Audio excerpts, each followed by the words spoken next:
all the Arabicas that we have, all the varieties that we grow are incredibly similar genetically. And this is then what is causing them to be so not resilient to diseases, to climate change, to drought, and so on. And that's a huge problem that we have in this industry that is coming up. How to, and the answer, what the scientists want to answer is, can we make Arabica through some hybrids or some finding new varieties more resilient and keeping the same quality? And right now, there were some small steps done to this, but a huge change hasn't come out yet.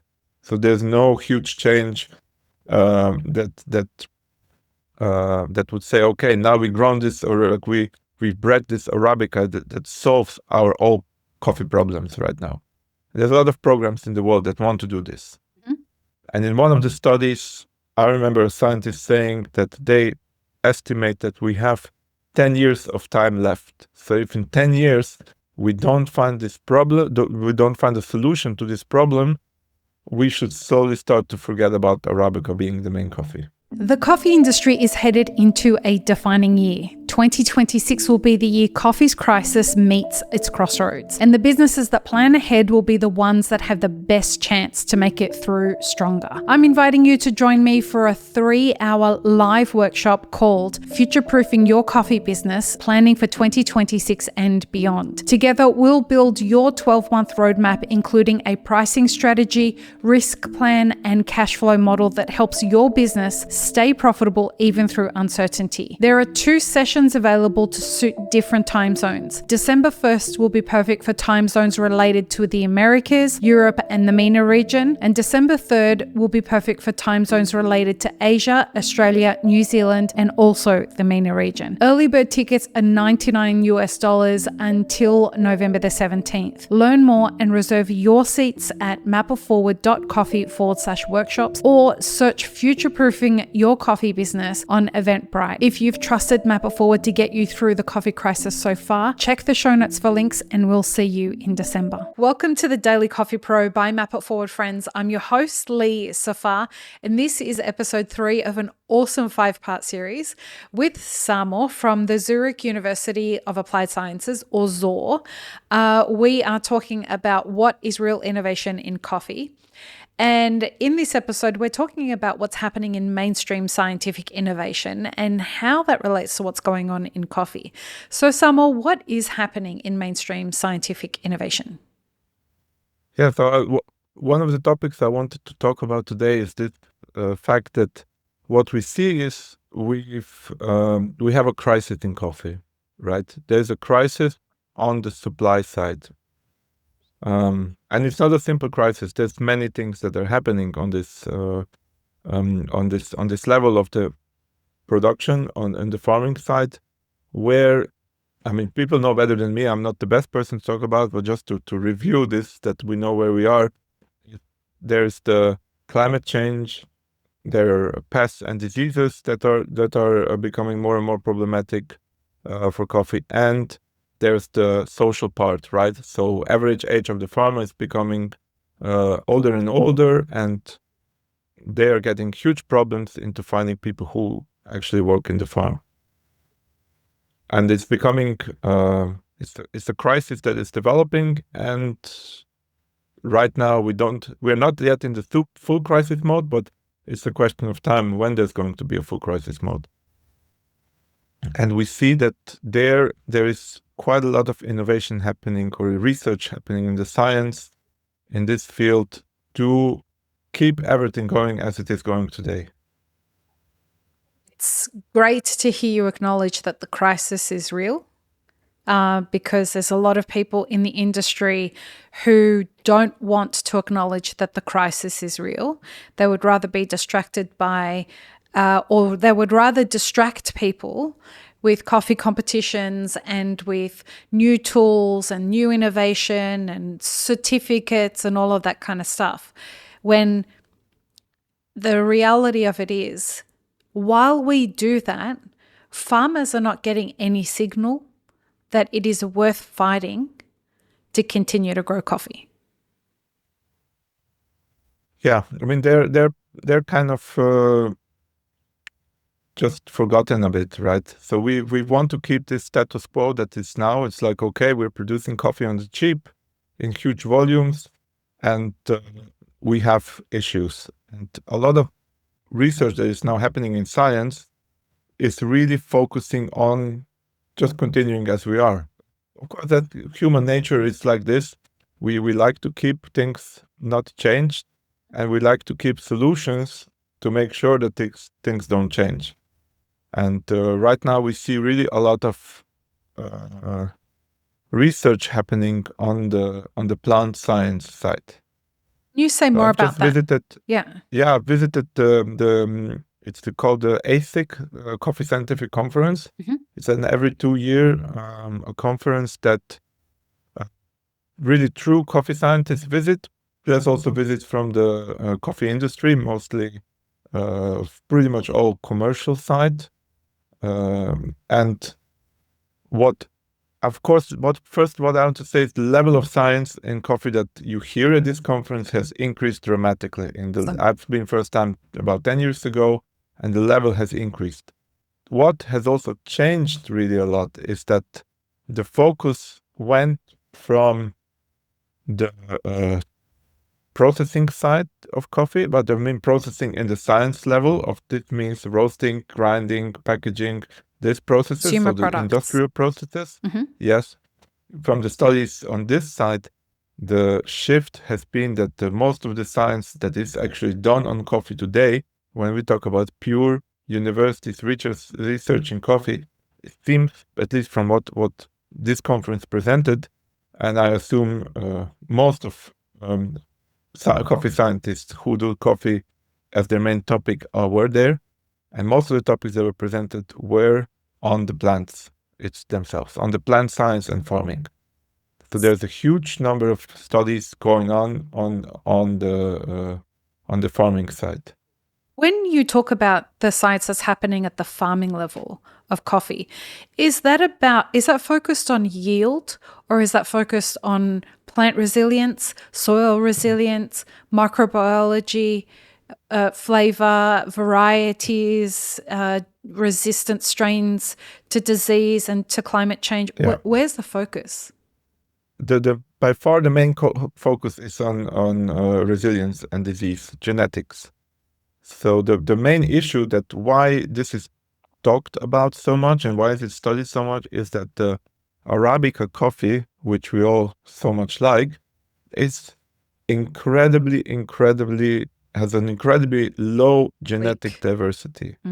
So if you compare it to Canephora or Robusta or to other coffees like Eugenoides, for example, and if you take just some Canephoras and some Eugenoides that you can find around and test their genetic, and you look at the variability of the genome and you compare to Arabica, and I really still can't forget about this one chart that one of the researchers had. They had, I think, 700 Arabicas and then maybe 30 Robustas and 30 Eugenoides that they tested, and all of the Arabicas were in one point that was just indistinguishable in the chart. It was not around. And all others, for two species, were all around the chart. So all the Arabicas that we have, all the varieties that we grow, are incredibly similar genetically. And this is then what is causing them to be so not resilient to diseases, to climate change, to drought, and so on. And that's a huge problem that we have in this industry that is coming up. How to, and the answer, what the scientists want to answer is, can we make Arabica through some hybrids or some finding new varieties more resilient and keeping the same quality? And right now, there were some small steps done to this, but a huge change hasn't come out yet. So there's no huge change that that would say, okay, now we've grown this, or like we've bred this Arabica that solves our all coffee problems right now. There's a lot of programs in the world that want to do this. Mhm. And in one of the studies, I remember a scientist saying that they estimate that we have 10 years of time left. So if in 10 years we don't find this problem, we don't find a solution to this problem, we should slowly start to forget about Arabica being the main coffee. So many times we talk about that. Agronomists have come on the podcast, other scientists have come on the podcast, farmers have come on the podcast and said, we have maximum 20 years left in Arabica. And people don't believe me. They don't believe the guests. How serious, from when you being at that conference, how serious were people about this as an estimation? I'm not sure how serious this scientist was. Very serious about this. Of course, there are different opinions about it. I talked to people there. Some are fully serious about this. Some don't agree fully. Agree that it's a huge problem, but disagree that it's so serious. It's hard to say, but the risk is there, right? I mean, we cannot predict the future. We don't know what will happen. Maybe we have a huge problem in 5 years. Maybe we're good for another 30 years. Who knows? But the risk is clearly there because it has been identified by so many people. Well, and because it's getting so hard to run a viable business as a coffee farmer, that kind of stacked onto the issue of Arabica being a very challenging variety to grow. Both of those things are going to impact the longevity of Arabica as a viable crop for our industry. So it's not just whether it's survivable as a species. It's the idea that people are going to want to put in the effort to try and figure out how to solve this problem, even if we do say, okay, here you go, we know that this one works. We know that this one will survive. Are they going to get paid an adequate wage and an adequate, not wage, but an adequate income as a farmer and paid fairly to grow that? Or are we going to go back to monocropping and the big corporate farms are going to be growing these varieties? Very hard to say for me. I hope that this will not happen, that this would be only in the monoculture way, but it's way too hard to say about this. I mean, I'll be open. I'm not so deep into this topic myself, into the social and corporate topic of coffee farming. But yeah, I mean, the hope is that whatever development we have, it's not developed by one company and then owned by one company. Because as we see now, there's more and more actions done towards protectionism of the genetic material. So just an example, there's things that is called the Nagoya Protocol. That's a protocol that was signed by numerous countries, like most in the world have signed. And this protocol protects genetic material from one country. So even when we studied coffee from Kenya and we did deep green coffee analysis to really look into the many compounds of the green coffee that are the metabolomic analysis or the metabolites of the coffee as a result of it, that could be interpreted as a result of genetic property or the genetic profile of this plant, we were required to clear for this protocol and pay some money to the organization to be able to do this research. So there's paperwork hurdles even there. So there's a lot of protectionism, and I have quite a strong suspicion that if something is developed by a corporate, that it will be protected to keep their profits high. Yeah, to benefit from similar to what happened with Monsanto and the soybeans. You know that story, right? It's a very similar kind of thing. That's how under threat coffee is. Can we talk about money?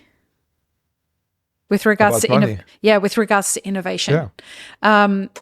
So a lot of innovation requires money because it requires a lot of research. It requires a lot of testing. We haven't really talked about testing very much with regards to the scientific method. But I'd like to kind of, testing requires a lot of money in backing. Am I correct? It does require, yes. It requires more than what people usually think. That's what I would like to speak on. Can you talk more about what testing behind proving a product is and what kind of funding we're looking at when we're talking about taking a product to market? Not necessarily numbers. I'm not talking about numbers. I can speak on the scientific part. Yep, that's what I mean. Of course, taking a product to the market is a lot more than just doing the research behind, but just from the innovation side. Let's go into, perhaps since we are on the topic of the farming. Mm-hmm. I think when we look at these grants that are funding this scientific research to produce new hybrids and new varieties, I think we're, for a lot of those studies, we're talking about probably 7-figure numbers of the grants for multi-year projects. So this is not cheap. It requires expensive equipment, expensive laboratories. It requires trained personnel doing a lot of hours. And even if there's students involved, that there's PhD students, it's still very expensive. Yeah, and the knowledge is very valuable. If they are able to get that proven, if it passes all of that, something like what we're talking about solves an economic problem of gargantuan scale. Correct? It does solve, yes. It does solve the economic problem. I would say it's not really solving it immediately. It's mitigating it because we don't have the problem now. The crisis is coming up. In this case of the plant science, right? Can you solve a gigantic problem with innovation in coffee? I think, apart from the plant, from the farming, I think the industry is doing pretty well. The innovation has been super strong. A lot of things have been developed in the recent times, and right now I don't see a gigantic problem that we're facing to be solved, apart from what is happening from the production side on the farming, which is the origin is it's huge problem. It's in my humble opinion, I think it's the one problem that is the hugest problem in the industry, and not enough attention is being paid on it. And the corporates are leading with the funding of that problem, which means they're going to own the solution, which then creates a whole other problem. Mm-hmm. Yeah, that's just happening. That's the fact. Yeah. Yeah. Perhaps it's not known publicly, but there's enough information around, public information, that we can make sure to say this is happening. Yeah. Everyone's too worried about winning the World Barista competition to care about those problems, though, Samo. Yeah, I mean that's a whole nother thing. I mean, we should also look from another point of view this problem, because what these studies and corporates, what they want to have high volumes of coffee produced at a low cost. Okay, so we're doing it with monoculture, with automation, with mechanization, hopefully automation also in the future. We have the coffee pickers that shake the trees, and some people told me that apparently you can quite well adjust the intensity of the shaking so that you can selectively just take the ripe ones, the ripe cherries, and then you go through multiple times. So there's things that are happening on some scale of farming which are kind of really modern in these monoculture farms, which is great for the farming, but still does not solve the issue with trees, the Arabica. The tree resilience. Yeah. Well, and you can't solve the tree resilience if you don't solve what's happening in the soil.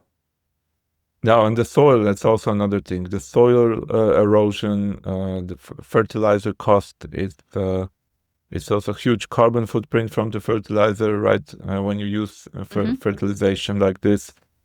So there's a lot of issues there. And what I think where specialty coffee should be a great example to the commercial coffee, which is doing it really right, is that a lot of specialty coffees are not farmed this way. Right. You can there's a lot of specialty coffees where you can, as a consumer, select what kind of beans you buy, or although you still need to do a bit of yourself research about the origin.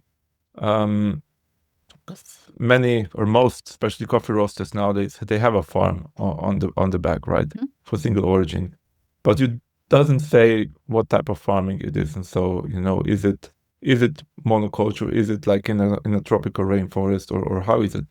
But if you do this and you really support only this kind of coffees that you drink, I think there's no risk right now for Arabica, because the way how these farms are done, there's like much more difference in the distance between trees, so that these diseases don't spread so easily. You have, there's soil erosion if you have different crops planted together. The soil erosion can be lower. Of course, this can be also done on a monocultural way to farm to some extent. But then we go to really biodynamic growing, and in the tropical forest, I think I don't see that there will be a risk for the plant from the side of of the climate change, pests and diseases. There is the risk of the social part, right? Because there you really need to do hard work on the farm. And I've heard from coffee farmers that told me, Samo, that's the hardest thing I ever done in my life when I went to the coffee farming. It's so hard. There's so much work. Everybody needs to do so much work. And yeah, I think that's whatever is done this manually with hard work, it will still stay, it will be there. We should not think that what we're talking about in this, in 10 years we'll have a crisis of Arabica coffee, that the Arabica coffee will be gone. I think that what will happen is that if there's a huge crisis, the prices will go up insanely, even more than they went up now, and there will be only mostly specialty coffee left. It will be less for the regular coffee drinker. I've said this many times on the podcast, and usually the guest is like, what do you mean by access? I'm saying that the currency of the future with regards to Arabica coffee is going to be access, because it's going to be in short supply, and farmers will not be just making decisions based on price. They'll be making decisions based on who they want to sell to, and they will have the luxury to be able to make that decision, because this is not a pretend crisis. It's legitimate, and whoever is going to buy their Arabica is going to realize this is now a luxury product, and we are headed that way. We are absolutely. This is already happening. This is already happening. I know farmers that already select who they're selling to. Yeah. They told me. So it's happening.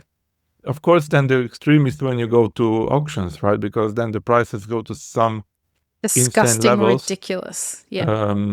I mean, of course, if I would say that I don't mind if somebody has so much money they want to give it to others. That's great, but the objective social problem is that the money is then put selectively to certain farmers in disproportionate high levels. I'm not one to judge if this is fair or not. I mean, they must have been doing an amazing job at farming to get to this point.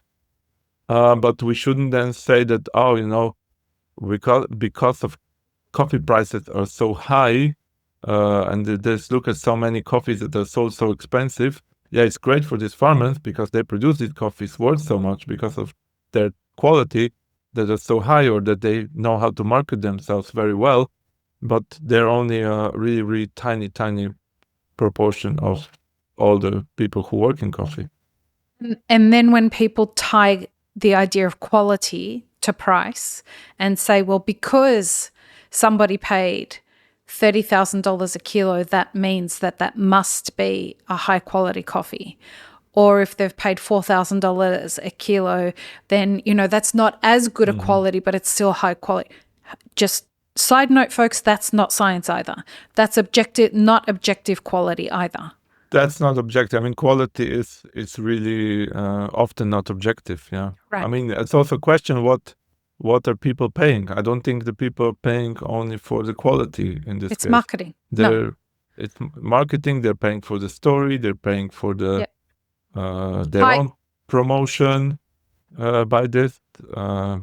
Maybe they're showing off that they have money. I don't know. There must be other reasons. People are socials. Everybody has their own, or like we're individuals. We have everybody our own ideas about what should we do with the money. When we talk about money. Yeah. And that's fine. Or we shouldn't blame people for doing this. No, but we should understand what it is when it's happening, right? We shouldn't be confusing that if something is purchased for a very high price, then that must be the definition of what quality is because of the names that are associated with it. People, I think, in our industry need to get much better at understanding the difference between what is marketing and hype and what is actual quality. We go back to the tools. People are spending money on something, and because a lot of it sells, that creates this weird kind of momentum that if everybody is buying this tool, then it must be a quality tool. It must be something that everybody should be using. When in fact, the tool was not being sold because it was objectively solving a problem. It gained hype because somebody famous was selling it to you. A lot of the time, that's what happens in coffee. Yeah, it happens.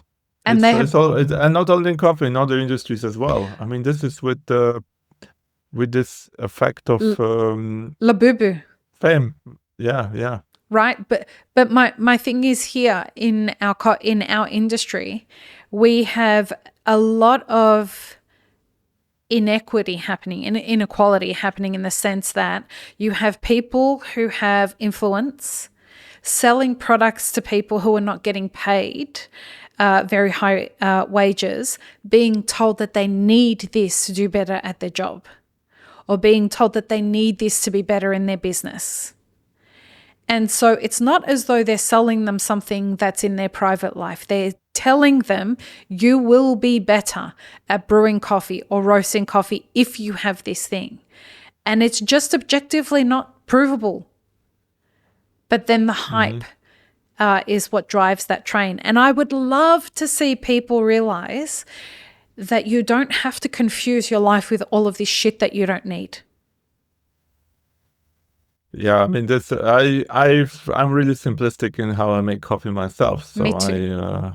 I use sometimes tools, but or things that are done, but more out of curiosity. It's really.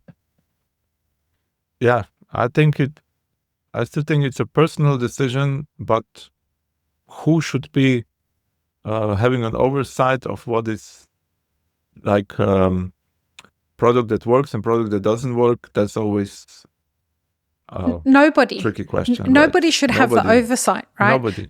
But we should, as an industry, it's a self-governance kind of thing, right? Stop giving in to peer pressure. Stop buying something because somebody told you it was going to brew a better cup of coffee when you're not going to realize that it doesn't until after you've purchased it. And so by that point, it doesn't really matter because now you've been a part of the problem. It's like enough is enough, guys.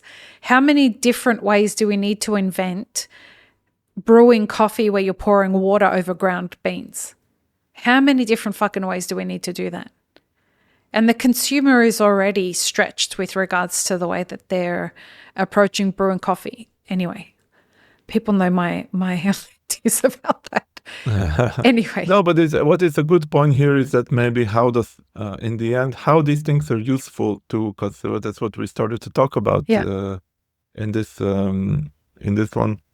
And that there's things that are not directly useful to you, many things that are happening in coffee. You know, what the research that we go back to what we started talking, is the research on all the varieties and the hybrids. It's not useful to a specialty coffee drinker, and there's millions and millions and millions spent on this research, and these coffees are not what specialty coffee drinker wants, you know. So there's really a detachment of what is the need for certain parts of the industry, and it's the same as in tools. Yeah, I mean, all these gadgets and tools, they're maybe great for somebody, but they're not something that you really need to make a good coffee, because it's really more over and over. We see this more and more also in the data where we study coffee, what is really the most impactful on the quality of the flavor in the subjective point of view of the quality, like what we really like, like what we like the most in specialty coffee. Yeah. And in the end, it's the green coffee quality. Yeah. You really want to pay for a good coffee, and then you have a really good base to work with. Yeah. And I don't mean for like high end, you know, I don't mean like this hundreds of dollars for, I mean, those are great coffees, but I don't mean this, you know, I mean just going from a really coffee that does not have complexity, that is flat, to a coffee that is complex and nice and has good acidity.